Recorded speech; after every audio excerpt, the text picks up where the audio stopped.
All right, so this is Stephanie Ross with the Women of AR, and I am super excited to have Michelle and Liz from Adventure Addicts Racing here with us, as well as some of the navigators from our top teams in the solo, two-person, and three-person divisions, who are going to talk to us a little bit tonight about their approach to the Buff Buddy in terms of their decision making, route selection, strategy, and navigation, things like that. And they're also going to answer whatever questions you all bring tonight.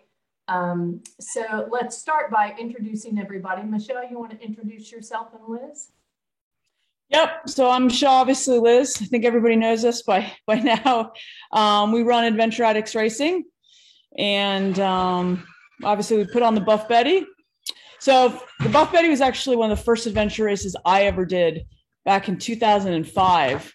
I dragged my sister along because I couldn't find any other female racers to race with. Actually, all the people I had been racing with were guys at that time. And so I have a long history with the race. I've been racing since 2004, back in the days of Odyssey Adventure Racing. I worked with Odyssey for several years with Ronnie, actually putting on races, helping him out.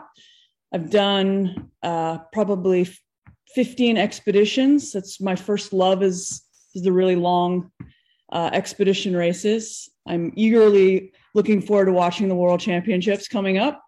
And I've done obviously lots of other stuff in between. I love mountain biking. It's my thing. I'm grinning ear to ear at Shenandoah River State Park when I ride those trails. So, yeah, I love all things adventure. Adventure racing has changed my life, hands down, when I discovered it many years ago. And this whole group is awesome. We didn't have this 15, 20 years ago. So to see this Woman of AR and the growth of the sport has just been awesome. Super exciting. And then this is Liz. And say something. Liz is the quiet one. That's all right. It takes all time. We met adventure racing and many years ago up in DC, and she comes from a mountain biking background. She's a badass mountain biker. So awesome. And now you all had a great crowd at Buff Betty this year. Was this a record crowd for you? Yep. It was, for sure. Awesome. Yeah. It was almost equal to some of our other races. We've always said our goal is 200 racers. And I don't know if you know that, there's a women's race in New Zealand that Nathan Fave puts on. And they get like 4,000 racers. It's incredible. So we're aware of that event. And we've always said, wouldn't it be amazing if we could get this, just really big numbers. And yeah, we'll see. So. Well, thank you all for plugging away at it, and for making this happen. We're super excited, and I was really thrilled to see that you all had such a great turnout. So thanks a lot for making it an awesome race for all these women. So let's talk to some of them. Let's start with our first place soloist and overall winner in the race, Alex Tilsley. Why don't you give us like a 2-minute about your experience with adventure racing? I think you said this was your fourth race? Yeah, so this was my fourth race, first one solo, first one without my fiance, who's also gotten into it with me. We stumbled upon adventure racing last year, I guess, kind of like a benefit of the pandemic. The EX2 race, Venture Quest, that I think a few of us have done before, had a virtual version, and somebody who our trainer knew was offering to take newbies through the virtual and like teach them the ropes. And so we thought, well, that's, better than going to work for a day. Let's go see what this is about. And just we're totally hooked. The guy who walked us through has done like crazy expeditions and, like big adventure racing guru, gave us way too much information. We were totally new and couldn't process it all at the time, but it was like really great way to kind of lower the barrier to entry, try it out. We got involved with our local orienteering club. If anyone's in the DC area, Quantico Orienteering Club is amazing. And just kind of spent a lot of time getting lost in the woods. And we actually tried a virtual on our own before we did a real one. And it was one where the controls you were trying to find were stick TPs and things like that in the woods. And we did terribly because we're like, well, how do we know what a stick TP is? And what if that's it? What if it got knocked down? And then we looked at the GPS later and we were maybe 100 meters from every single point. We just turned around too early every time. But we learned a lot from doing that. And I think we both agreed it was great to kind of like work out all those kinks in a non-competitive, like no other racers around to see how terribly we did situation. So yeah, learned a lot there and then just kind of jumped into it this year. And Buff Betty was a fantastic experience to test my navigation skills on my own. I had only done one orienteering meet solo before and like barely made it back, like had to have somebody help me figure out where I was. So it was really, really great to have that opportunity and push myself to see what I could do. So really appreciative of you all for putting that on. Awesome. Okay. And then we've got Kara Chaconas and Ruth McDormand, who won the 2-woman division. Hi, I'm Kara, and this is Ruth. We've been orienteering and racing together for 15 or 20 years. We race as clip and clipless when we're together, and then occasionally with some guys or a 3 or 4 man. We do a lot of orienteering in the Richmond area. Central Virginia Orienteering Club has been super helpful to us. Adventure Addicts race, other races in the beach area, couple of 24 and 30 hour races. And then Ruth has crewed for us on some other races I've done. The longest I've done is a 48 hour. Awesome. But we always learn a lot and we're getting better. We have never had a clean race, including this one, and can totally pinpoint our mistakes and exactly what happened. So we were real pleased this time to make mistakes and then still finish pretty well. Yeah, and not so bad if you've come in second to a team that's been racing together for 15 years. I'm not sure awesome. why we haven't done this race before, Michelle. You've had this race for like 5 years and I don't know why we haven't done it before now. Yeah. You've done a lot of our other races. Yeah. Yep. Well, cool. And I love the shout out to these orienteering clubs because that's really such a great way to learn to navigate. And that leads me to Annie Lang, who was the captain and navigator for 2 of the 3-woman teams with Birth Barf Racing. And I know Annie Lang learned to navigate with Orienteering Cincinnati and other orienteering clubs in her area. I sure did. So my day job was in ultra running first, and then that kind of transitioned over into orienteering first. So I'd actually say that's my first skill set when it comes to adventure racing, not mountain biking or anything else. So I've been trying to learn how to navigate since 2017. And I think 4 years later, I'm finally starting to get it, which is encouraging. So then did my first adventure race in early 2019 with my best friend and podcast co-founder, Lauren. And as we've gotten more engaged with adventure racing, we've really been pushing to get more women into adventure racing. So to have 5 nearly brand new adventure racers, except for Blythe, who is on this call, who did her first adventure race the weekend before Buff Betty. So she's still pretty fresh. It was really great to be at this all women event. And also just to the credit of Women of AR and Stephanie Ross in particular as well. I have, again, started adventure racing in 2019, and I've only raced with all women teams. So I don't, this is the only way I know. So thank you all for contributing to that. Awesome. And I loved the podcast. I watched it and listened to it last night. So if you haven't heard the Birth Barf podcast before, and in particular, the podcast that just released about the Buff Betty, you should go find it because it's terrific. And I would imagine I enjoyed it and I didn't do the race. If you actually did the race, I think you'll enjoy it like 10 times more. So go listen to that. And then let's have Michelle. I'm going to do a screen share of the course map and have Michelle just kind of give us a run through, if you would, Michelle, of just sort of how you envisioned this race playing out when you and Liz designed it. Sort of, how would you have approached it? Okay. Oh, Liz, oh no, what happened there? Oh no. Oh. Can you see the screen? Yeah, hold on. I'm on Liz's computer and it's There you go. it's like this government top secret computer. So I don't know. Hold on. Yep. While you do that, let me just say that this map was made by Mark Latanzi with Tanzi Navigation. This is, when we talk about orienteering, these are the kind of maps we're talking about.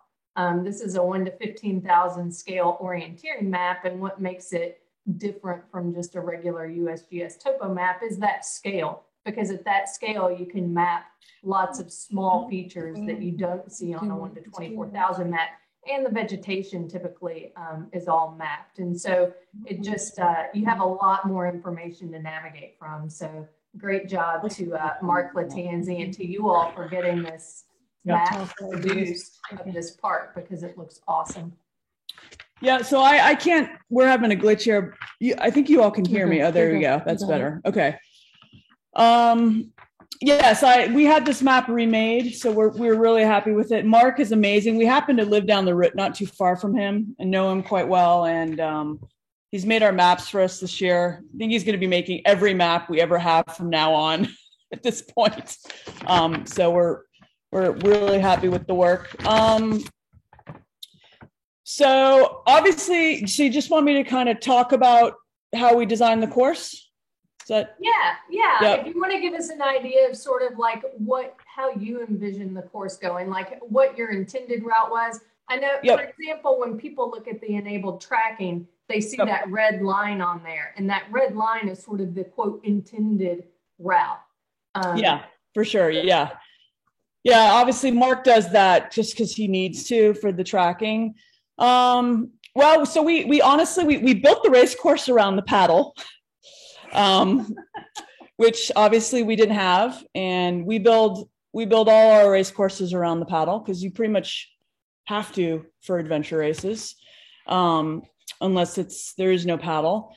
So the intention was really, other than the river and experiencing that, it was really to really use as much of the land as we could in the time frame that we had.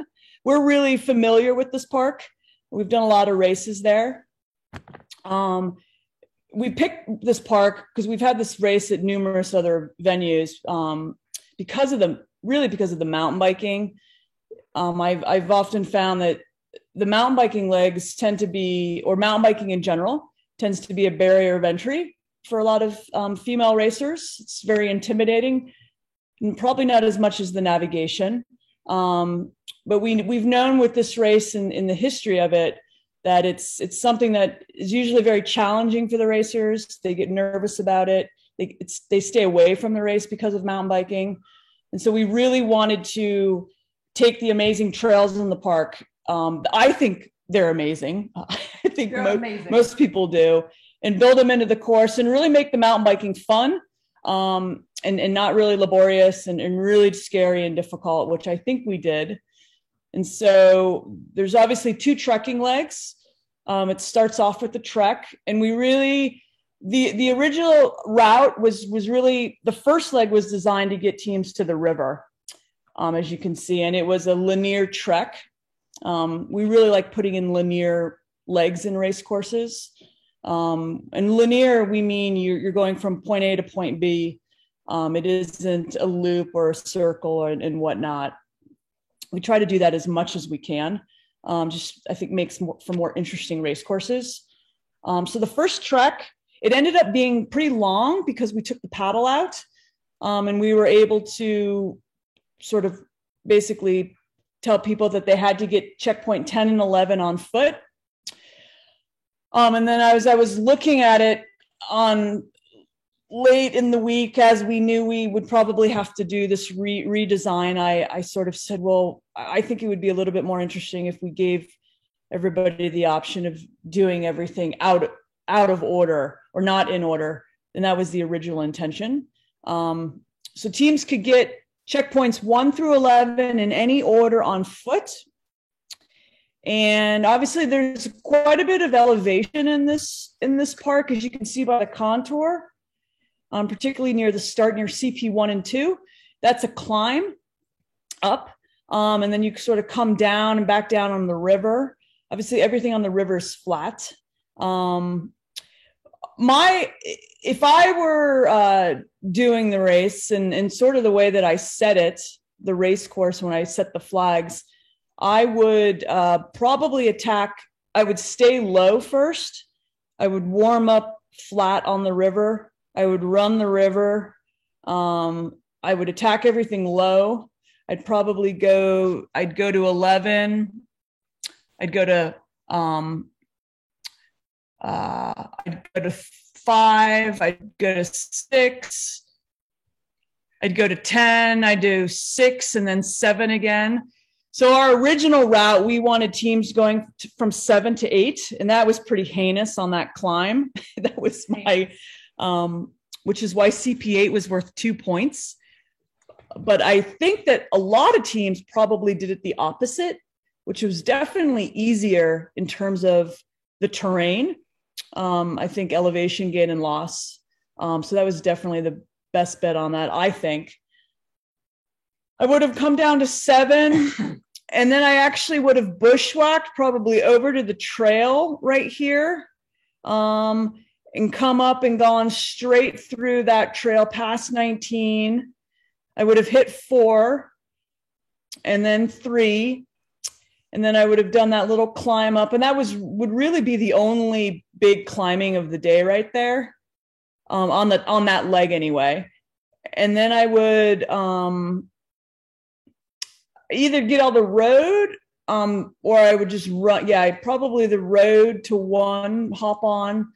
And then I would have bushwhacked straight over to the road and run down the road, because it's going to be a lot faster than going down that trail, which actually is quite technical in certain parts. So I definitely would have bushwhacked from 1 straight up to the road and then run down the road. That was sort of the intention. Let me ask you, so was the intention from the original design for the top teams to clear the course? Is that, yes, different race directors Yep. have different philosophies? Yeah. But... Yeah, no, our philosophy is we always want the course to be clearable. Okay. I just think it's just our opinion on races. Yeah. And so is your intent for top teams to clear the course in just under 8 hours? No, I think it probably 7 hours, maybe 6.5 to 7 hours. 75%. Yeah, 75% of time. Of time, I think, of the allotted time. And so, Alex, what was your winning time here? Because Alex, you cleared the course. How many teams cleared the course? I know Kara and Ruth did. I think we had about 8 or 9 teams, 10 teams clear the course. Okay. Yep. And so, Alex, what was your winning time to clear the course? I think it was about 6:45. Yeah. Okay. So that was pretty perfect. Yeah. Okay. So let's talk about. So teams had to do the legs in order, correct? But then within a leg, they could do the points in any order, with the exception of the mountain biking 13, 14. For this course. Yep. Right? Yep. Okay. Mm-hmm. So Alex, let's talk about how you approached this first leg, these first orienteering points. Yeah. So I effectively did the opposite of what Michelle said. Because I looked at this and saw the points by the river and thought, that'll be great. I'll leave that till the end and I can just cruise home. So I went on the road because I just, you never know what the trail is going to look like. So I did 1 to 2 to 3, all on trail, to 4. And then I split off to 7. And so I used that trail sort of the backward of what Michelle was saying. I used that trail right to that bend, and then I bushwhacked to 7, and then I did that climb up and over to 8. And honestly, I was glad I was going up it rather than down it, because I was like hand over foot trying not to slide backward. That was the intention. Yes. It was pretty treacherous, but like in the best way, right? Where you really feel like you're adventure racing. And then popped down into that reentrant and got 8, ran over for 10, and then just came up back along the river, getting those points on my way back. Very good. And so was your thought that you wanted to get the climb over with early and have the easy run back? Was that basically it? Yeah, that's what I was thinking. And just looking at the contours, it sort of seemed like I could more or less stay kind of high. You know, there was definitely some up and down, but it was clear that everything on the river was going to be flat and runnable. And so I thought, let me just get the hard ones out of the way and then, you know, just kind of put it in like a cruise gear and jog back. Like it was not a sprint back, but it was, you know, it was pretty easy to do a nice like light jog along that river and kind of start transitioning in my head to the mountain bike. Okay, cool. Kara and Ruth, what about you two? How did you tackle this leg? The plan was to go 1, 2, 11, 5, and then around. I like the idea of staying flat at first so that you're ending up going downhill, and then your climb later is some percentage of that giant climb between 1 and 2. But that's not what we did. So we did 1 and 2. We're supposed to go. Did you bushwhack to the river? Yeah. Yeah. Nice. So that's actually how Liz did it when she pre-ran it. Yeah, it was very steep, but it was an easy target, and you know, your catching feature is the river, so you can't be so wrong. But then I forgot, and we went up to 3 and said, oh, we're supposed to go down to 11. So we went down to 11. So it was a mistake. So then 11 and then 5, and then we came around, and got 8 and then 10. And then it's always a question, and this actually happens to us all the time. What's faster, a longer way on a flat paved road or a shorter way bushwhacking where you don't know how thick the forest is and so on? So start to 1, 2 up a road, easy peasy, but steep, or go around flat, but it's longer. And I'm a slow runner and a slow biker, so I really have to make a good decision here, because whatever I do, I'm going to be slow.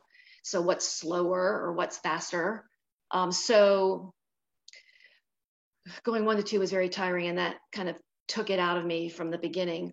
But then when we came around to 10, it was easier to go up that road when tired, and then shoot from 8 to 7 and go downhill to that point, which wasn't too hard to find, although we did get turned around a bit. And then straight back, and getting 4 was easy. We should have also then got 3, but we had already gotten it. Okay, so from 7 to 4, did you stay low and go around, or did you go up and over the mountain? Up and over, because we were shooting for 4. Yeah.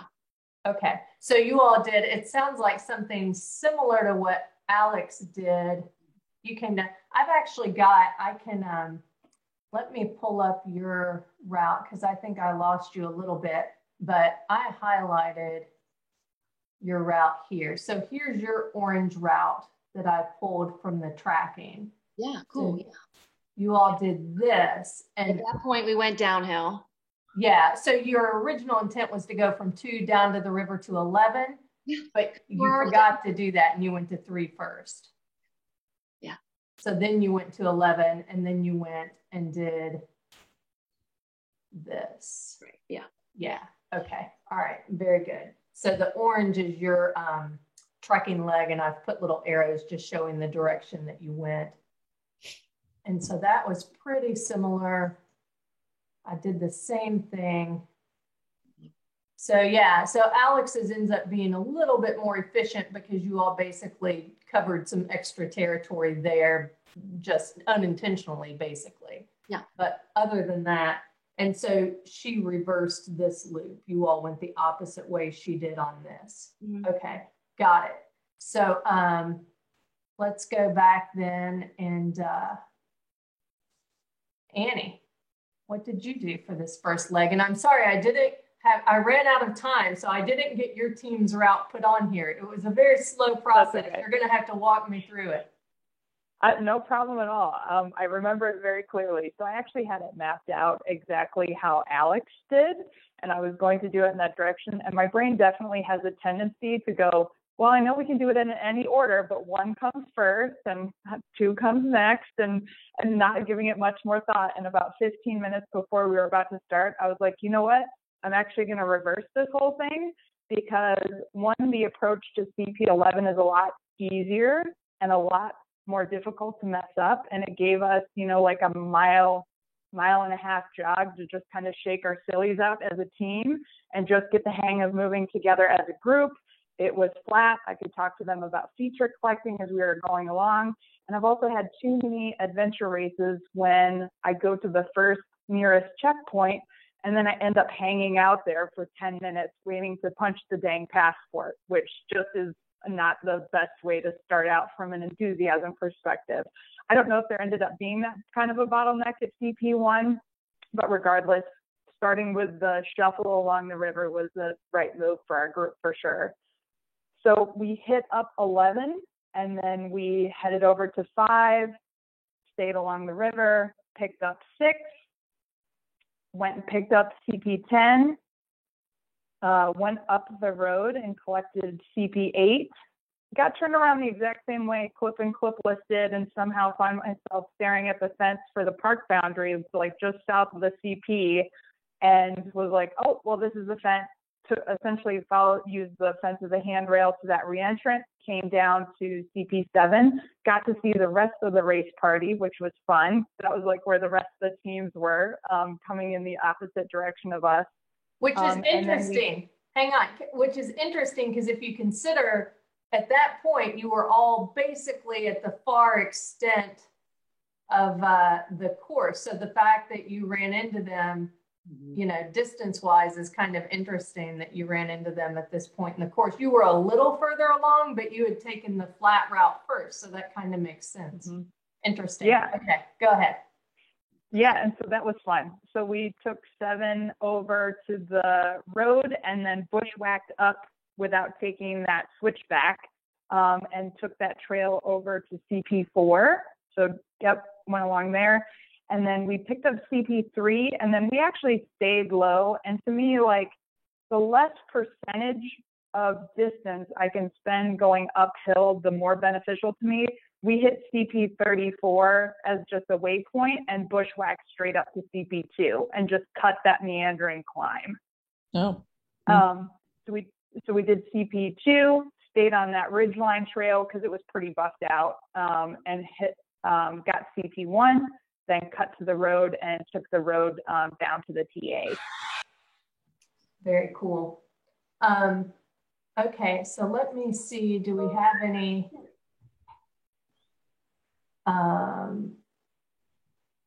Okay, so we'll get to that question in a minute, Annie. Does anybody in the group here have any questions before we move away from talking about the orienteering? So I have a really good idea of Alex's thinking and why she chose to do the climb first, why Annie and her teams chose to do the flat.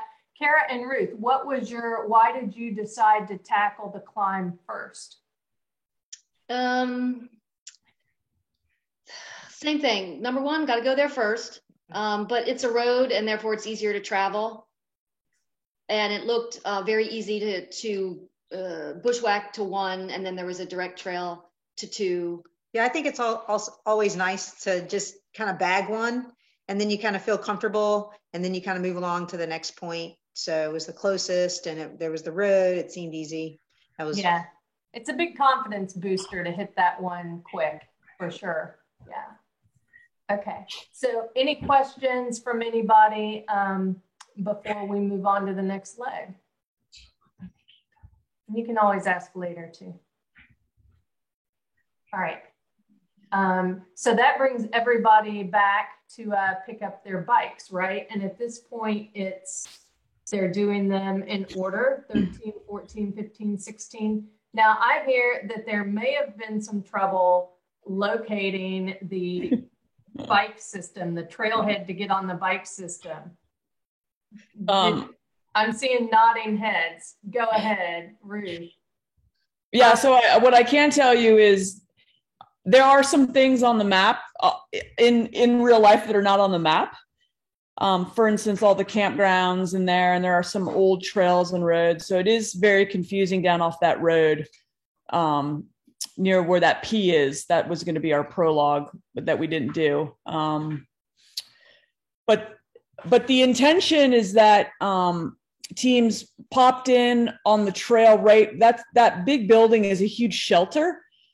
And the intention, there's a trailhead right there, is that they would find that trail, and they would essentially take it to 13, ride that trail down to 13.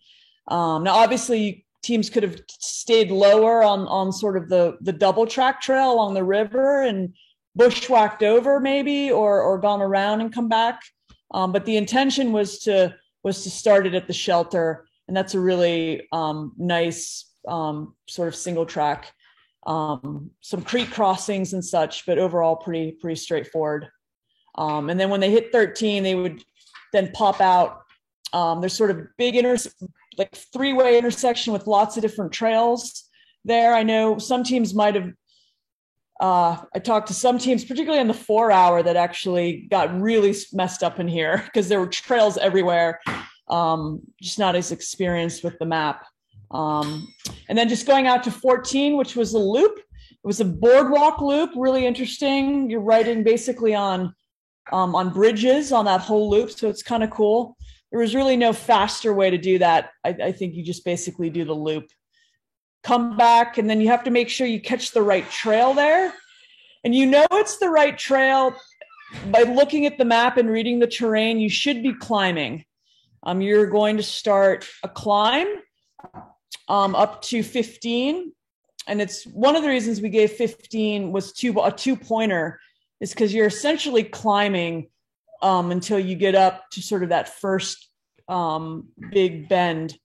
It's a pretty consistent climb up, and then you kind of level out a little bit. And then from there you head on to 15. So was there much opportunity to cut off any of this? Did it make sense at all? So it's not really. It's the terrain is quite steep, as you can see with the contour.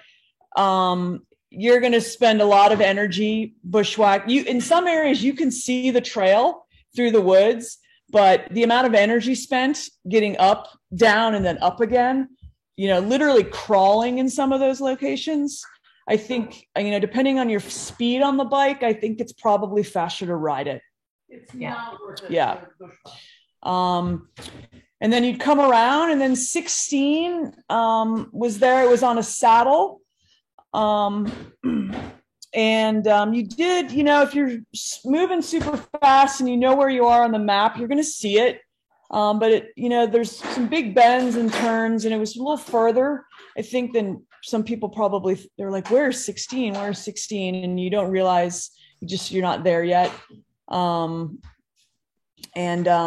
I think I think it was pretty straightforward. You're just paying attention and looking. You'll notice the saddle, assuming you know what a saddle is. And we did try to put in a lot of different features in this race, the saddles, the spurs, the re-entrance, and so forth. So people really have to identify those features. And then from 16, it's just a bomb downhill, fun downhill, back down to the trail, to the intersection. And then you just kind of make your way up. And then you had to hit 17. I would have gone, personally, I would have just hopped. This is pretty much unrideable on the trail up to 17, but it's much shorter. And so depending on, I suppose, your fitness and whatnot, I would have probably hopped off the bike and just power hiked my bike up the trail till it got a little flat, and got back on and rolled around to 17. But I think it would be interesting to see how many teams took the road around to 17, if anybody did that. Let's take a break right there and talk about how they did it. So Alex, first of all, how did you approach 13? Did you have trouble with this trailhead, or did you nail that? Yeah, I did. I biked so I was looking at it, and this is, my first time navigating on the bike, first time using the bike board. I saw a driveway, so I biked in, I biked around, fully expecting to find a trail, and I just didn't see it. There was no trail. So I got back out on the road, kind of tried to think about the distances. I was definitely a little thrown because I was feeling pretty good after the first section and was thinking, oh my God, I'm not going to get any of the bike points. But just down the road a bit, there was a trail cut in, and I took that to, I think what turned out to be you can kind of see there's an intersection on this trail on the way to 13 that's got two trails coming off of it. I ended up there. And I stopped and stared at the map for a few minutes to make sure I was where I thought I was, but I felt pretty confident about it based on the terrain. And as I took that trail over, it got me to 13. So then I knew exactly where I was. And then I did get confused at 14 and was sort of following my nose, which I hate doing, where there were more trails in the world than there were on my map. And so I was trying to figure out when to stay left and when to go right. But once I hit that boardwalk, I hate to say it felt right, but I was like, I feel like this is going to loop. And if it doesn't, I'll figure it out. And it did loop and, felt good. But definitely spent a lot more time, I think, at the intersections, staring at my map and really thinking it through on the bike than I had on foot. For some reason, these trails felt more confusing. And then I'll be honest, when I was coming down from 16 to 17, I got down the hill, I was having a blast, and then there were a lot of people around, and I kind of blew through an intersection without really stopping to think about it because there were hikers, and I just felt kind of pressured to get through it.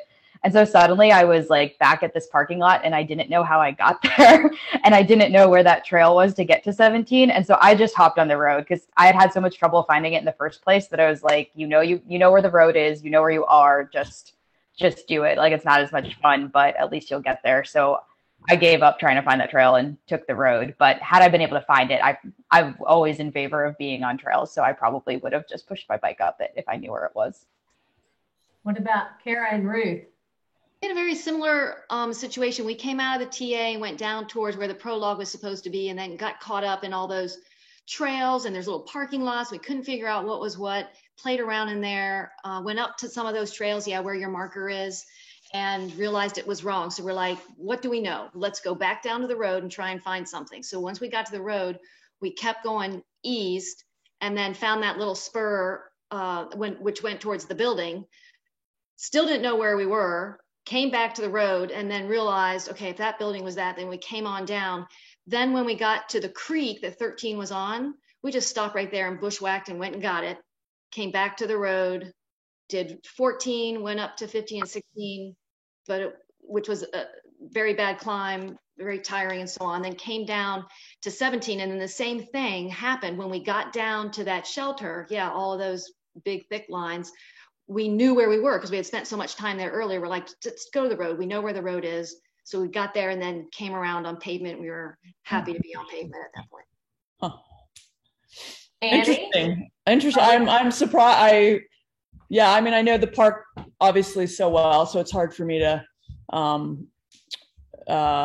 judge anybody's choices. But my definite intention was to take the trail up to 17, but that's adventure racing. So I already know because I listened to the podcast how this goes. But Annie, for the people who haven't listened to the podcast, how did this go for Birth Bar?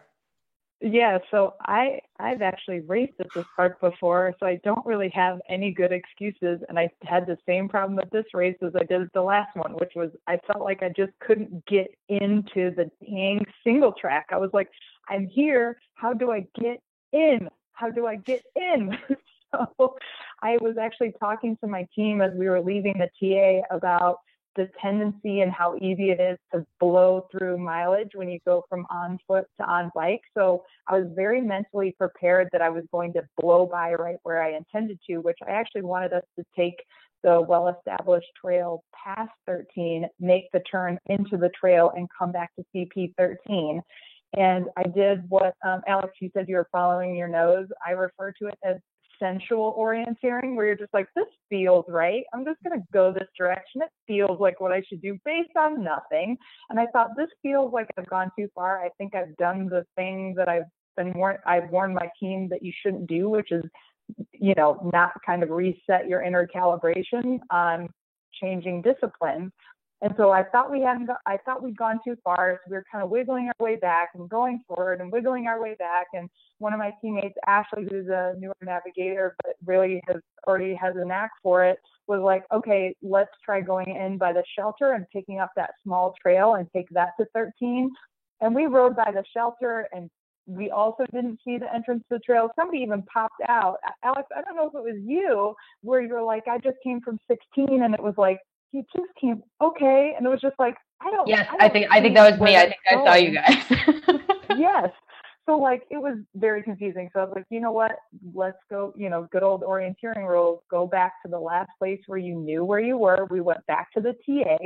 I said, I had my bike computer. I said, okay, from the TA to the turn I intend to make for CP13 is 1 kilometer. I reset my bike computer, said 0.6 miles. That's when our right turn is. We're not stopping before we get to that 0.6 miles. And we hit it like, so I just needed to do the things that I needed to instead of feeling what the distance was. So we hit 13, came back down, hit up CP14 without a problem, came back, got CP15, 16 on trail. We did have a moment where half of the team kind of blew by. I don't remember if it was 15 or 16, but I had to be like, hold up, guys, you missed it, because they were just engaged in biking, which was fun. But we finished 16. And also to your question, Stephanie, about cutting some of the switchbacks, we had the opportunity to be on this whole single track loop with Monica Kornhauser, who was participating in the solo division. And she pretty much cut every switchback that I thought about cutting and popped up in the exact same spot we were. So it was this great validation about like, oh, it turns out it didn't make a difference if I cut it or if I kept us on trail, because we're moving the exact same speed. So we took 16 around, and then we did take the trail, pushing our bikes up to 17.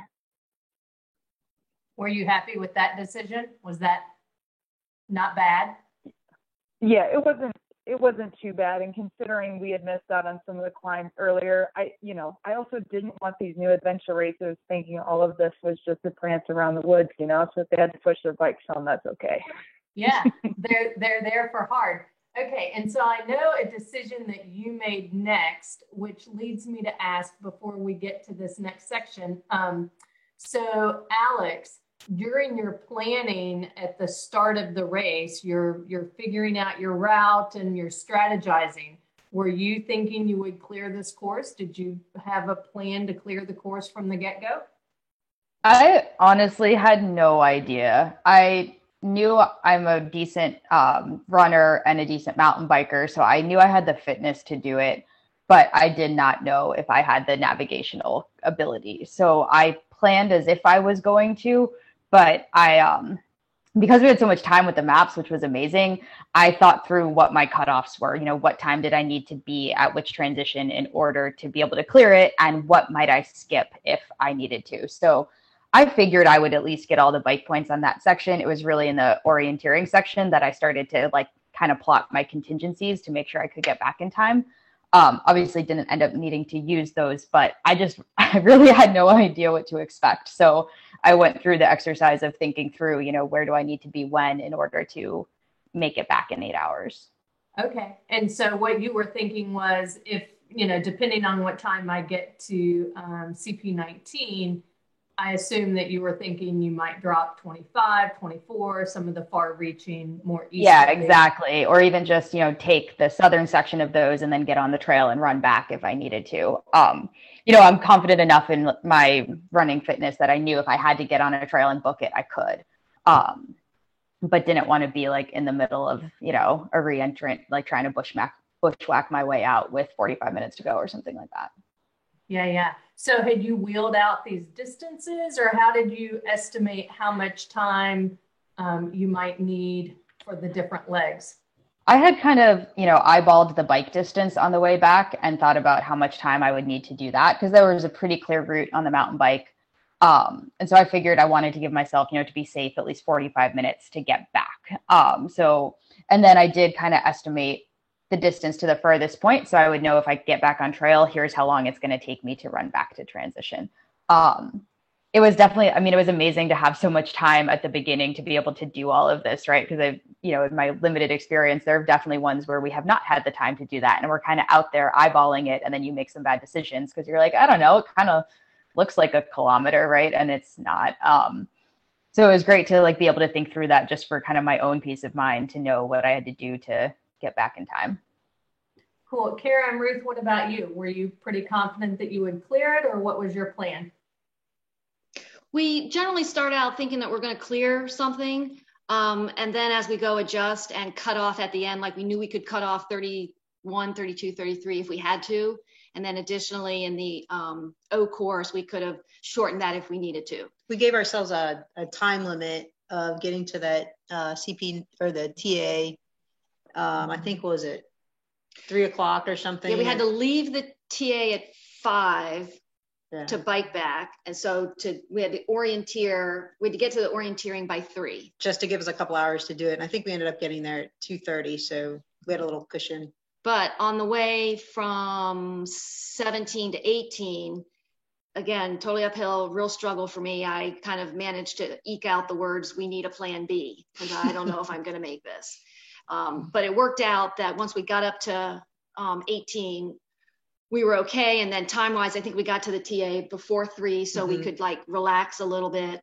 And then again, in spite of some errors on the O course, we had conserved enough time, so we were still okay. Yeah, good deal. Okay, and then Annie, tell us, were you all thinking from the get-go that you would clear it? What were your thoughts when you were in planning? So I'm working on this mindset, but I don't really ever think about clearing. Sarah Dahlman and my experience with her at Unbridled Women is pushing me towards that. But I thought when looking at the stretch from 17 to 18 and how that kind of changed the approach to TA 3-4, and with having a team of new racers, I just was like, you know what, like likely we're going to have to leave a checkpoint or two on the table. 18 is a good fit for that, because if we don't pick up 18, we got to do this fun road descent. We took the road from 17, stayed along the ridge, and then took that road descent, like, near past CP3 and stuff, and came around that way. And that was just like more fun as a team. Although again, Monica was with us at this point, and she was like, have you thought about how you're going to approach CP18? And I was like, I'm not going for 18. She said, you should. And I was like, I should have, because this would have been my first clear. But, you live, you learn. So we just took that descent and little trail into the TA 3-4 area. I also was a little concerned about what the second orienteering stage vibe was going to be. So like, looking at the map, I was like, okay, these are all off trail, which could mean about the same difficulty, because I think on the first orienteering leg, we were doing about a CP on average every 15 minutes, but those were easier locations than that second O leg. So I was like, I just don't feel comfortable even making an estimate based on what our experience has been so far time-wise, because these could be a lot gnarlier. I don't know your style yet, Michelle. I don't know how savage you are on these things. We went through and had a really fun, relatively fast time clearing off the orienteering points. I have it on my to-do list to check my course against clip and clipless, because you guys, we ended up like getting there and leaving at like the exact same time. So, but not being near each other at all. So I'm not sure if we took opposite directions or what. We were just pretty much like each other's soulmates through the whole day, just in and out. Very cool. And so CP18 ended up being the only CP that your team dropped on the course, right? Yes. Yeah. Yep. Okay, so let's talk about the O course. And I've got a few statistics for you all, because I've compared your 3 routes on this O course. And actually, let me go ahead and pull up. I'll pull up Alex's route. So, all right, the green here is the O course. So the O course generally, the way I see it is you could have taken it clockwise, or you could take it counterclockwise, kind of a loop. The one outlier is this CP30 right here, right? CP30 is what makes it not a loop. All three of you took this counterclockwise, and you all did 30 at a different point. You all threw 30 in here at a different point. So you'll see that Alex went from 19 to 20, 21, 30, and then continued on. And then we've got Clip and Clipless, who went 20, 21, 22, went this way. They pulled in 30 as their last point. And then Birth Barf, again, I didn't do theirs like this, but I can tell you they went 27, 28, and then they came over and did 30 next, and then went over and did 29, and then finished. So it was their next to the last control on this. So all three of you put this CP30 in at a different point, which I thought was interesting. You were all within about 10 minutes of each other, as best I can tell by looking at the little pings. So I think that Alex, I don't have what time you all got to this TA, because it recorded earlier as you passed it at an earlier point in the course. And so once it does that, it doesn't record again when you get there. But what I've got is when you each got to CP20. And so, so Clip and Clipless got to CP20 at 2:33, and Birth Barf got to CP20 at 2:33. So you all were basically starting off on this thing together, right?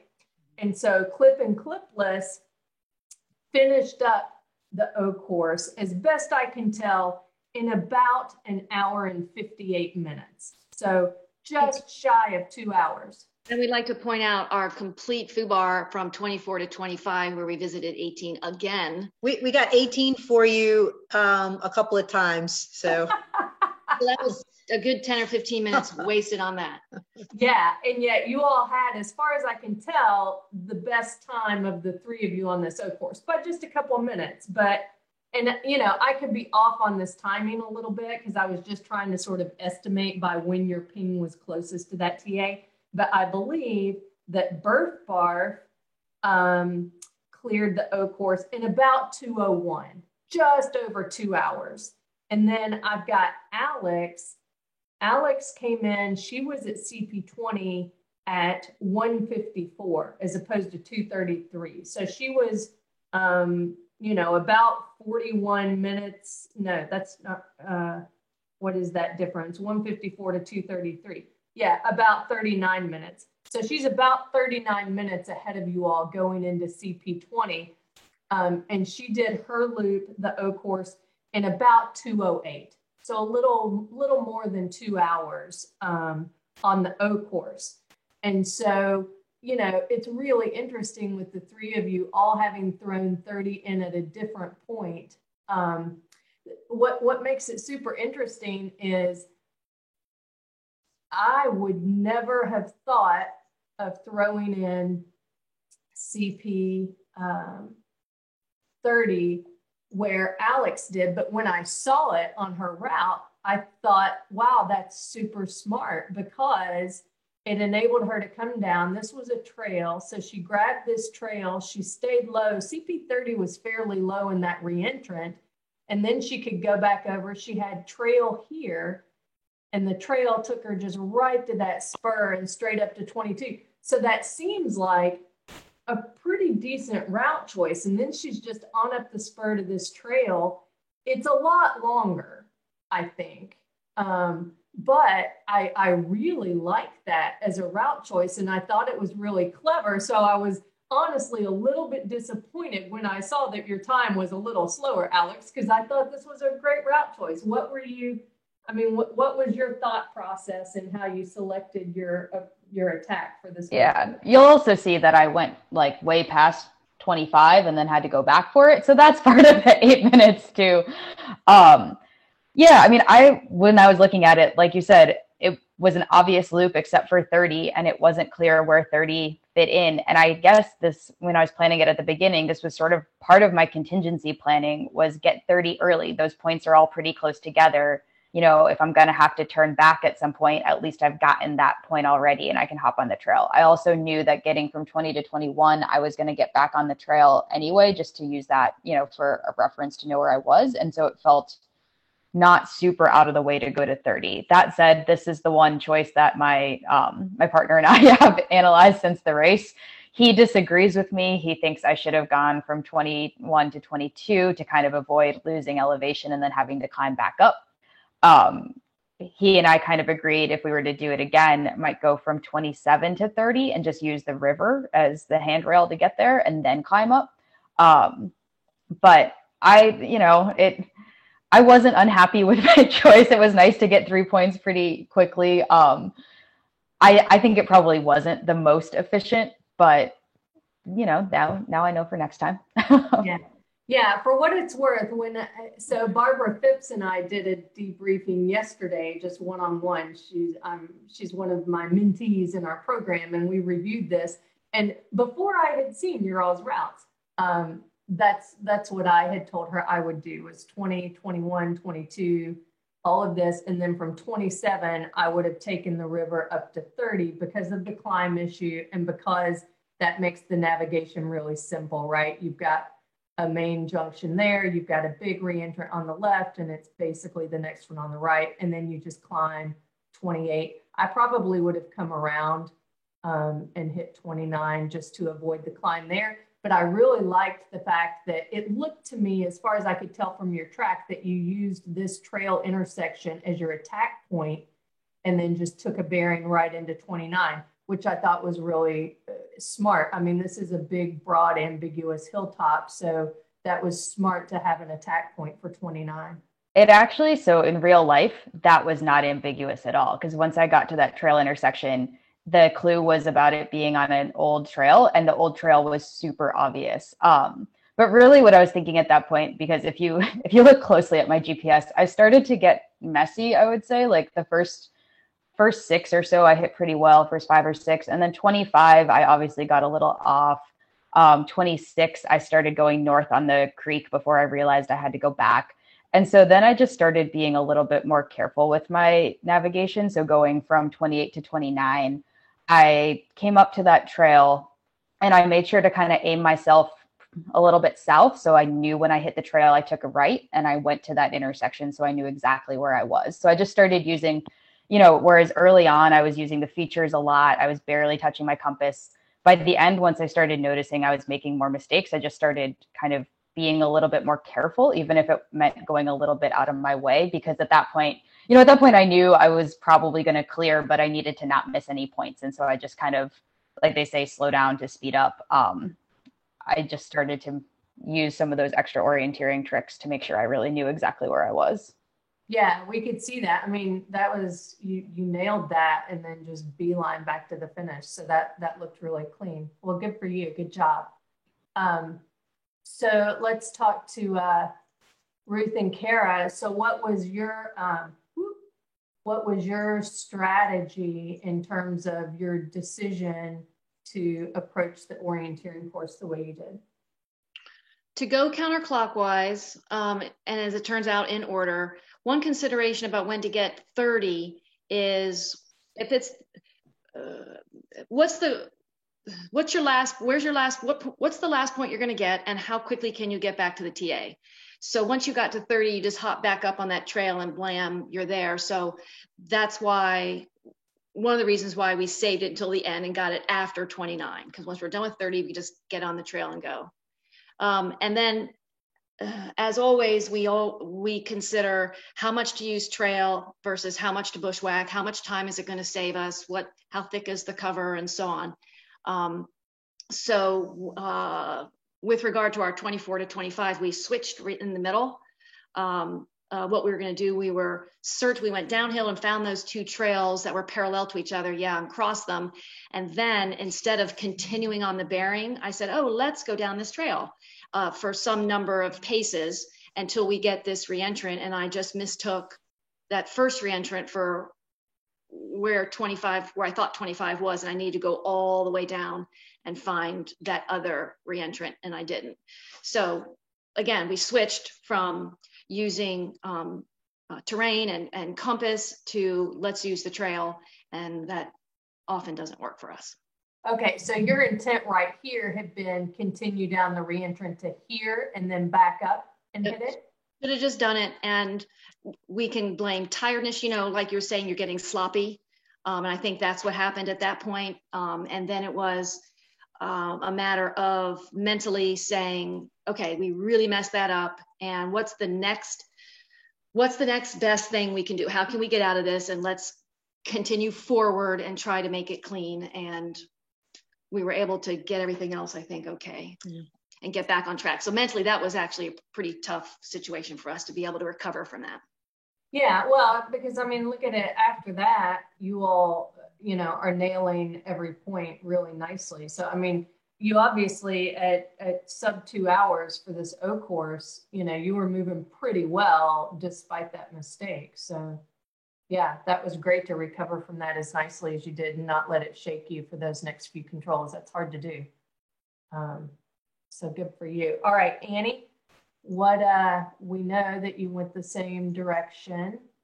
Tell us about what was your thinking in terms of why you chose to go counterclockwise, for instance, instead of clockwise?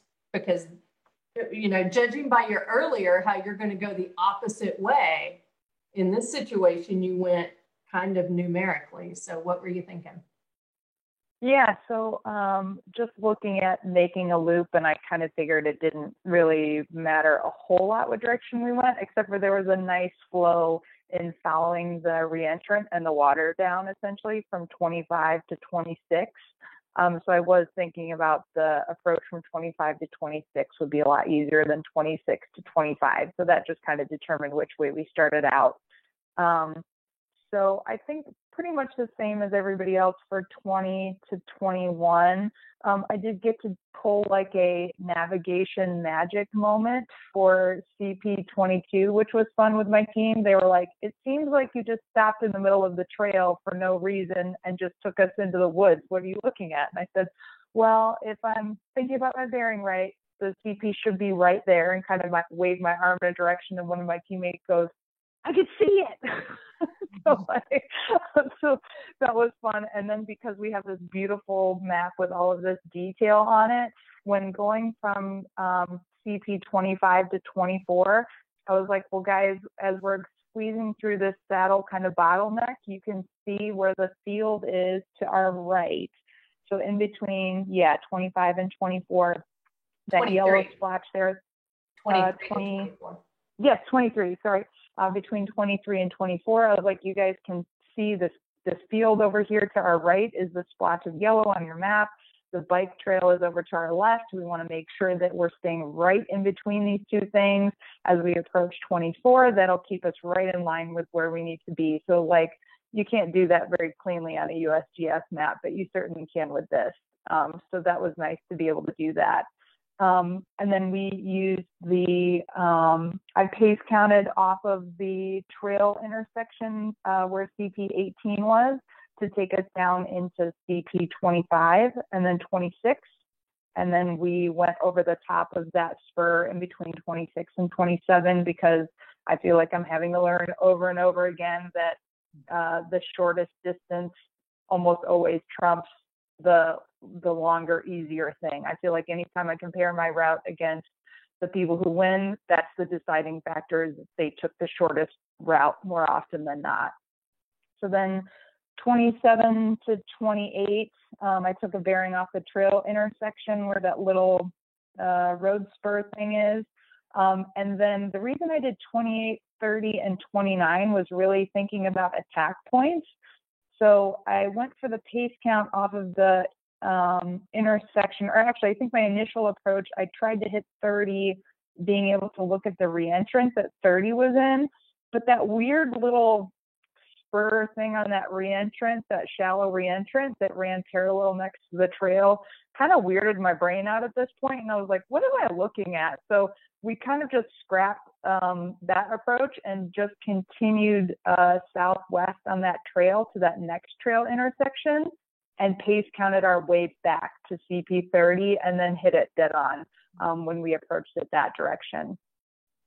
And then we went back to the intersection that I just pace counted off of and bushwhacked over to the trail that was to the west so that we could just shoot off of the trail hairpin there to get into 29, because we knew at this point we had lots of time to finish the day. And I was like, you know, because again, you know that you start to get tired, and I'm like, I'm not going to try and like do anything fancy coming from the trail to the east. I'm just going to come off that hairpin turn on that western trail to 29, and that we pretty much hit that dead on before we came back to the TA. Terrific. Yeah, so I'll just add, and then I want to hear what Michelle's thoughts are on the best approach for this. But when I reviewed this with Barbara yesterday and said, you know, I think I would go this way, my main consideration was this. As I look at this and say, okay, it's going to be a loop one way or the other way, my first consideration in which way to go is always which one gives me the best attack points, which one is going to make the navigation as easy as possible and give me fewer opportunities to screw up. And as I looked at where the points were, it seemed to me that the most difficult navigation was going to be between 20, 21, 22. So depending on the way you approach these, that could make the navigation easier or harder. And it seemed to me that trying to go 22, 21, 20 was going to be more difficult than trying to go 20, 21, 22. And here's why. Because to get to 20, and we see this in all of your tracks, you just take this trail right down, you come off this hairpin turn, you're just staying in this reentrant until it makes a 90-degree turn, and then it's the next reentrant on the right. So you've got these beautiful handrails that just took you all right into 20. So that made that navigation easy. And then there are a couple of different ways you could do 21. You could go back and come off that hairpin turn, which is a little longer if you're not super confident in your navigation, in which case, you know, that makes it super easy off the hairpin. It's just your spur right there. If this boundary is well defined and you see that from 20, then you can just handrail that property boundary until you pass this reentrant and you've got a spur there, or you can, you know, come around into this reentrant. There are lots of different ways you can approach 21 depending on how confident you are in your navigation. And then from there, you're just, you know, bombing due east to hit this trail. And then I would have taken the trail around and hit 22 off of that curve. So, you know, to me, that was much easier navigation wise than trying to figure out sort of the opposite, like coming off this to get over to 21. There are lots of ways you can screw that up and end up making parallel errors. So to me, that was really the critical consideration that defined which way I would have gone on this. And you all three did exactly what I would have done, for what it's worth. Michelle, how about you? Yeah, that my intention was definitely, and the way Liz did it when she pre-ran the course, was 20, 21, 22, 23, sort of in the order of the numbers. And obviously going up right up the reentrant. So the other thing here, and it's something that she used, so the park boundary is on this map and it's also in the woods. And so the trees had yellow markings on them. And if you were paying attention and sort of familiar with that, I think that you could have definitely used that to help you. I did at one point from 20 to 21. Yeah. But basically, right, I would have just gone straight down, right up over that spur and then to the other spur to 21, probably staying high. And then just gone, obviously, due west of the trail here. I would have run around it I did when I said it, ran around it, just went down to the spur and came back up. This is very steep terrain right in there off of that trail. So it was, I think, more efficient to take the trail, come around. And I thought this was, I think if you didn't know where you were on the trail, if you weren't taking the property boundary, if you wanted to shoot straight up and hit the checkpoint dead on there, you really had to attack it from the right location on that trail. It was pretty thick. I think it's rhododendron in there, or huckleberry. There's definitely some bushwhacking and some scratching and, you know, fighting to get up to 25 or 23. And then my intention, there's this beautiful old overgrown like road from 23 right to 24. And I don't know if anybody, I'm sure everybody saw it when they were on it. It was actually really quite nice to travel along straight to 24. And then I straight down to the trail, run around. You could see the top of the reentrant and then just straight down to 25. And then I definitely would have followed the creek all the way around to 26, which is kind of tucked up into another little creek off this big creek. I do know that there were some teams that had a hard time finding 26 because they were in the wrong creek. And that's why I put it where I did.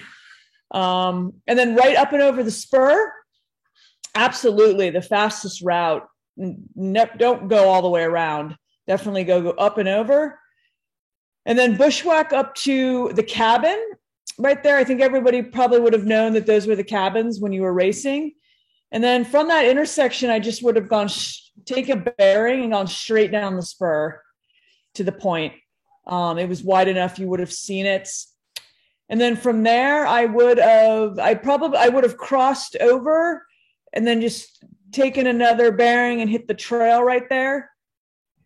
And I would, as Alex did, this is a really big flat area. It's, you know, it's easy to sort of just start wandering around in there, trying to find a point. So I definitely would have for sure gone to the trail intersection like she did. And you would have noticed that there is an old road that goes across this, which was a clue that we gave you. And if you just followed that and tried to stay on it, there were sections that were very overgrown. You would have run right into that point. And then you can continue out, taking a bearing, come back to the trail. Hey, Michelle, and then a quick question on 29. I think the clue mentioned something about it being on the ground. Was it CP? It said something like overgrown trail, comma, on the ground or something like that. Flat ground. On flat ground. Okay. Yeah, it was very, very flat there. Where's the on flat ground? It was just there was really no feature. You know, it was, so I wanted to have some type of feature. And so I just sort of chose really, really just a very flat open area on the old road. Because there was no discerning feature other than a tree, right? If I didn't put anything in the actual clue in the rules. So. Could you not make out the head of this reentrant? I sort of assumed that I would have been navigating to the head of this reentrant. I think if you were a little further, over from it, you could have seen it. But I think it depends, because everybody I think would have been approaching from the other side. It didn't really occur to me I wanted it in that location because I liked the area. I didn't want to put it down in a reentrant, so that's why I gave it that clue name. Yeah, well, it sounds like the road must have been obvious because it sounds like you all didn't have any trouble locating it. Yeah. Yeah. And then I would have come down popped down the trail, popped up to 30, come right back up to the trail, and then run into the TA. Yep. So, and then I did think it was interesting, Alex's route, when she said she went from 30 over to 22. I think the time for her, that is a huge climb. She's basically climbing from 30 all the way up to 23. And I think that might the elevation gain. And I think it sounds like her timing definitely probably slowed her down a little bit, because you're just gaining. I would imagine she probably gained the most amount of elevation on that course out of all the racers, if nobody else did it that way. Bonus but point. it worked for her. Yeah, that's the goal, right? Yeah. But I mean, it worked for her. Obviously, she's fast enough to do it. So. Yeah. Yep. If you've got the fitness, yeah, good for you. Okay, so then everybody's back on their bikes, and now here's another interesting, a little factoid that I gleaned from your tracks on enabled tracking. So each of you took a different route from the TA to CP31.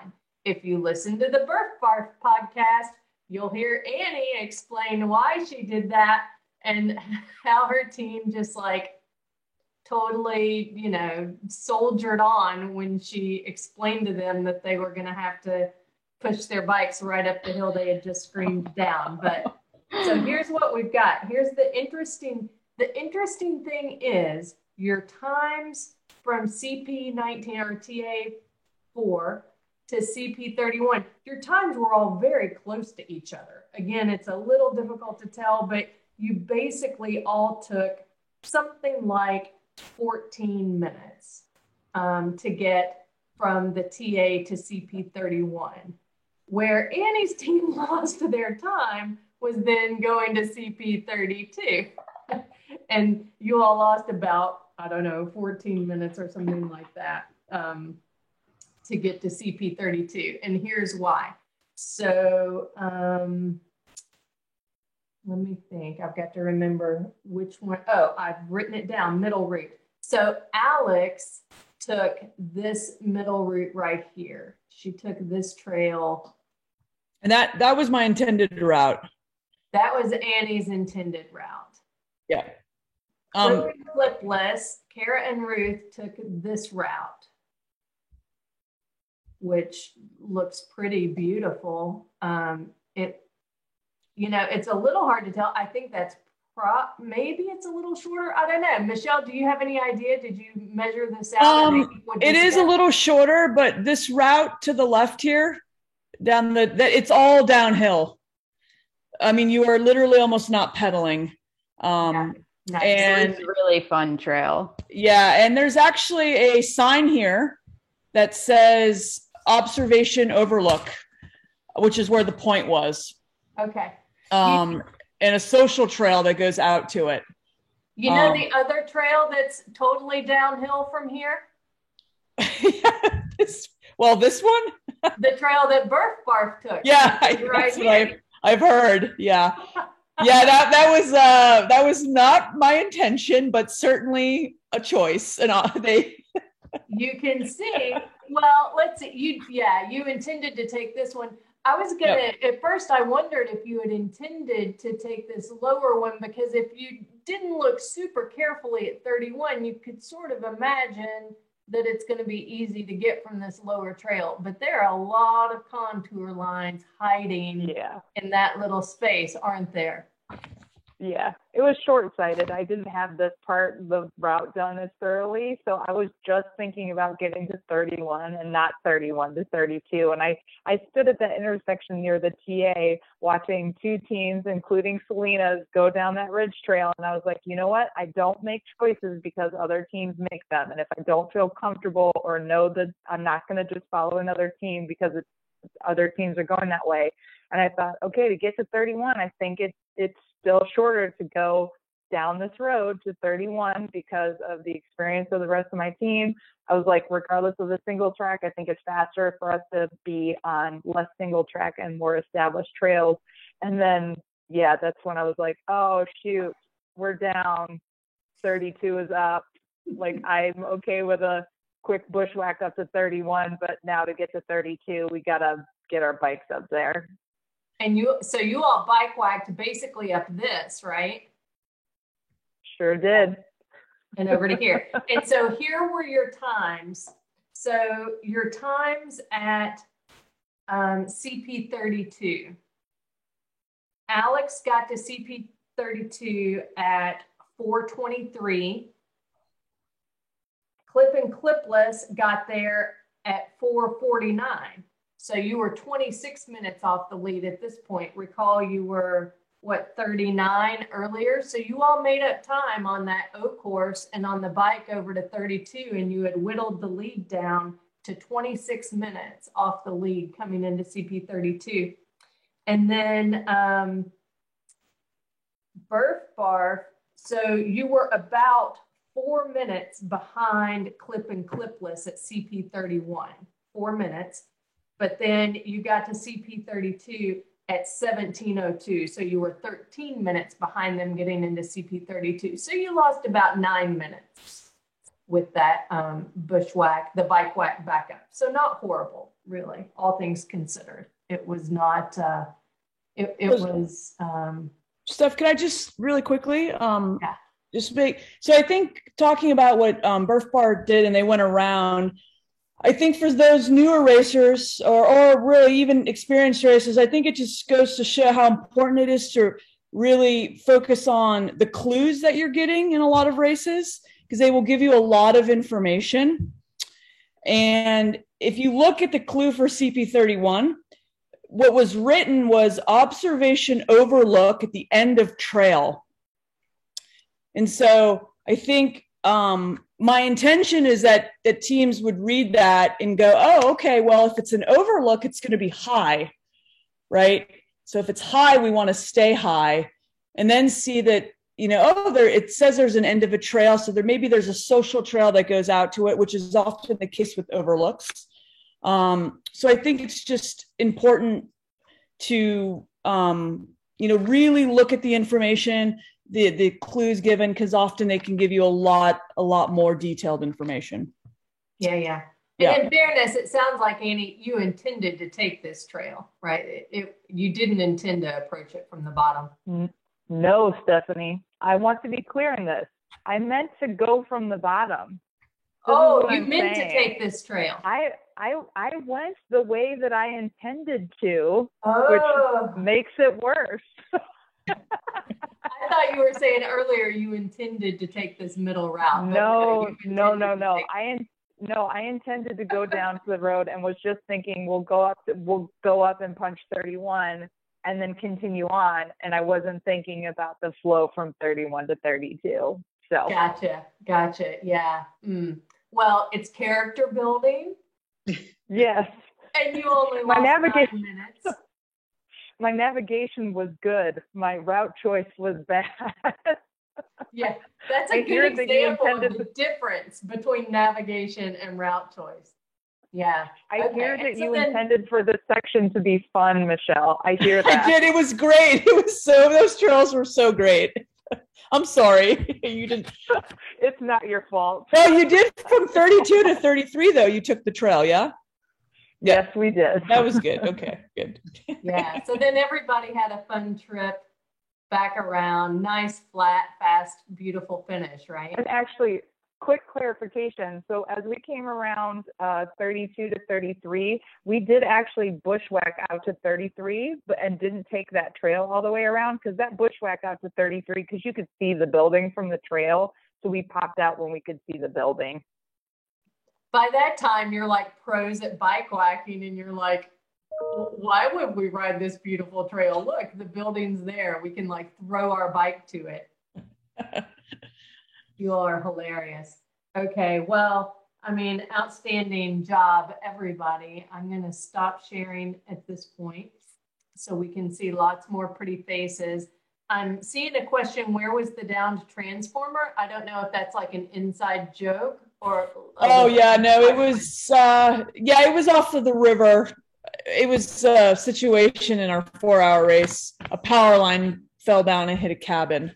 It was, we had nothing to do with it. And it was a little further down river, off of the river. So, and the park ended up closing the one of the roads. So, wow. Could get in and out. Yeah. And I'll say that when we were at the TA and Paul was telling people that there was the down line, I was really dismayed, because I thought, we can't get easily from 31 to 33. This is going to be a problem. but then we remembered we had to go in order. So we had to get 32 anyway. So then the plan was just stay high as much as we can so we can get 32 and then 33 and blam. So the down line didn't impact us. So Selena has asked, did you cut through from 31 to 32 or take the trail? Trail. We took the Trail. Everybody, yeah, except for Annie's team. But you all took the trail once you got up to it, right? No, we didn't. We bushwhacked up to the trail and bushwhacked across the top of that ridge. You were already, you were like, we're not going to ride our bike again. I stand by the second bike whack decision. I would have made that even if we had stayed on top of the ridge. Yeah, that one made more sense to me. Yeah, well, because you all were coming from over here. They were coming from over here. So once you're on that, it kind of makes sense to just stay on it and ride it around. If you're coming from over here, you can see that makes pretty good sense. It was also just really fun riding. So I wanted to be on trail because it was fun. Yeah, well, you know, that's for some people. For some people. So any other questions from the audience? What are the cats' names? The tuxedo one was Kubo, and this one is Pouldo, which is the French for water chicken. She was named by my 4-year-old cousin. That's really clever. It's a little past their dinner time, which is why they're both here. Thank you. All right. Any other question? Any comments that you all have in terms of like things that as you've thought about the race in hindsight and looking now at what other people did? Like, Kara, is there anything that you all would have done differently? Oh yeah, we always learn a lot after, thinking about it after the end, but then hearing other people tell their route choices, that is gold. That was really helpful.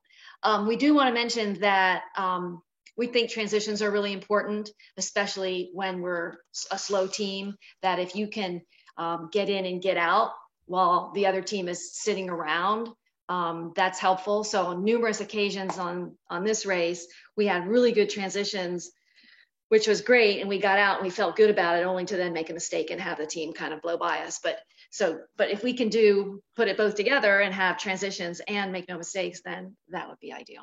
We're searching for that.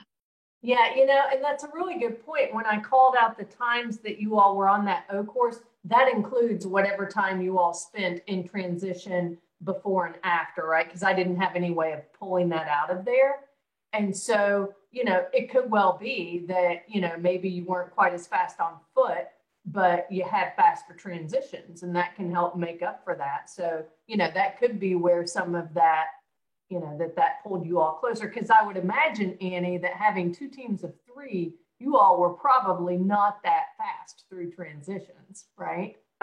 I mean, I feel like that's one of those things I can kind of never tell until I look at the time afterwards, because I can feel like we're moving really quickly and it took a long time, or I could feel like we were slow. It actually didn't take that long. So I would have to look at our stats, but yeah, I'm not sure. Is that something you all talked about before you went in? With them being pretty new, did you all have like a strategy for TAs? I know some people put themselves on a timer and they've got their alarm going. Mm-hmm. What was your strategy?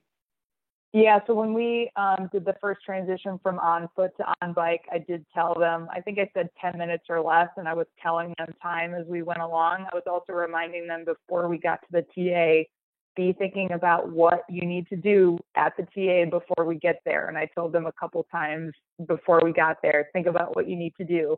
It also helped that there just wasn't a lot that could be done at TAs at this race. You know what I mean? Like not having to transition to and off of the paddle, those are always big time sucks for me. So not having that was great. And just the fact that we didn't have we didn't have a giant gearbox. We really just tried to move through as best as we could. Took advice from one of my other teammates, Laura, like, hey, if we're just sitting here goofing around, we should leave. So just making sure that we took care of business. And if there was other frilly things we were doing that we didn't have to do, that it was time to go. Yeah. What about you, Alex? Being a soloist, you don't have anybody pressing you to move, but you also don't have anybody holding you back. How did you feel like your transitions went? Yeah, it was actually, I think the first one was a little stressful because I was worried I was going to forget something. And just not having that other person there to kind of run through your list with. I think I took an extra minute just to kind of check and make sure. But like Annie was saying, right, you only had so much stuff. So I could kind of look quickly at my gear and was like, okay, I don't need that. I'm good. The second or getting out of TA3, I know took me a few extra minutes because that was a four-way intersection. And when I got there, I think I was the only one leaving at that point. And it felt like there were a lot of people watching me, just waiting for me to go the wrong way. And I was really nervous about going the wrong way at that intersection with everybody like looking at me. So I definitely stood there for an excessive amount of time looking at the map to convince myself that I was in fact going the right way. But that I think is just a confidence thing that, you know, hopefully will come with time.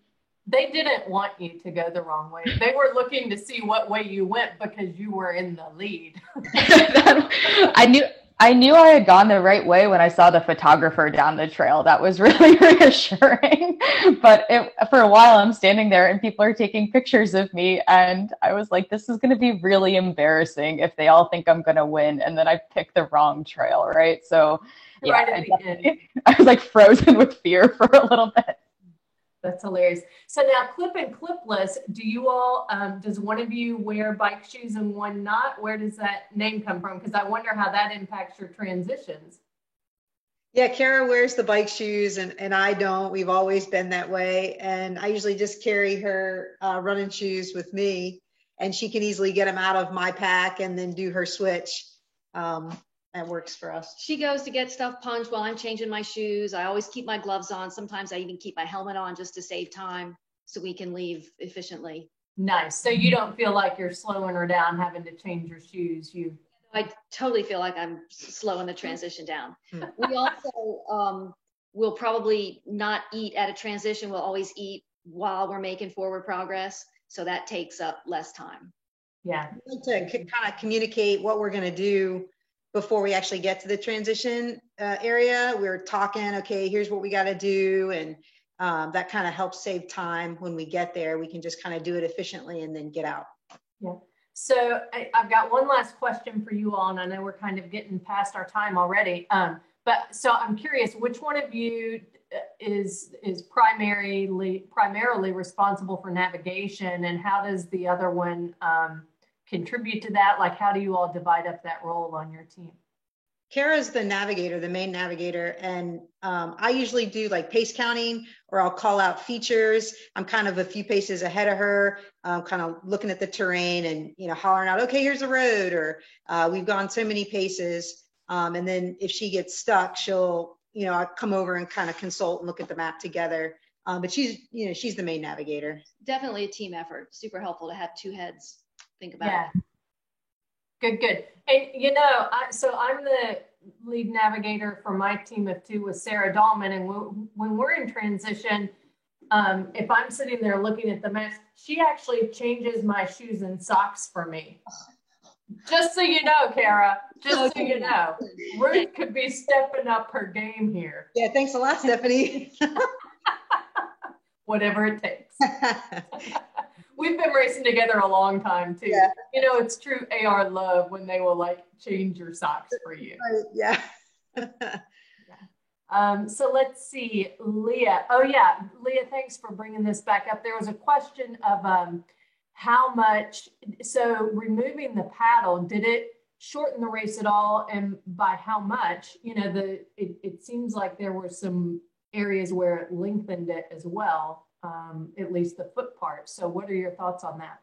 Yeah, it definitely, the foot was extended by several miles, you know, because the intention was you were just going to go, it was a linear section. You were not going to do those points in any order. You were going to go to 1, 2, 3, 4. So it was going to be much more of a trek versus like an O course, right? And then that paddle would have taken in a normal flow of water, it would have taken about an hour and a half for most teams to do. So it's really hard to say. I don't think it would affect it affected the overall time that much. Yeah, it probably was a wash because you Yeah. basically were trekking that distance rather than Yeah. paddling that distance. And if Yeah. you're paddling 4 miles an hour or something Yeah. like that, that's probably about what you're jogging that trail, right? Yeah. Yeah. Yeah. I think a team of 3 in a canoe definitely could have gotten down that river much faster than probably anybody else. But Yeah. other than that, yeah. Yeah, good. Okay, any other questions before we call it a night? I'll give some thank yous while we wait to see if anybody has any last minute questions. And if you think of anything when we're done, you can certainly post them up on the Women of AR group. And yeah, so here's one. Annie wants to know, what's the 2022 Buff Betty date? Well, man, that's like asking a woman after she's had a baby when she's having her next baby. She's bringing 12 people next year. Oh, and someone else asked, will there be a 12-hour? Oh, we'll see.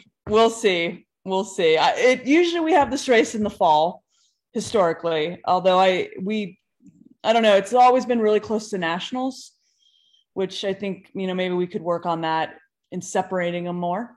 I would love to do a 24-hour Buff Betty. I think it would be pretty awesome. Yeah. We'll see. Maybe we'll put some feelers out and see so I'm going to put this on gallery view. How many would do a 12-hour Buff Betty? Raise your hand. Yeah. How many would do a 24-hour Buff Betty? Raise your other hand. There you go. The eyes have it. Yeah, we shall see. We shall see. Okay. All right. So thank you all so much for sharing your wisdom, your joys, your sorrows, the ups and downs that are AR. We really appreciate it. And we'll see you all in the group and hopefully see you out at some races. All right. Thank you, Stephanie. Thanks a lot. Bye-bye. Bye. Bye.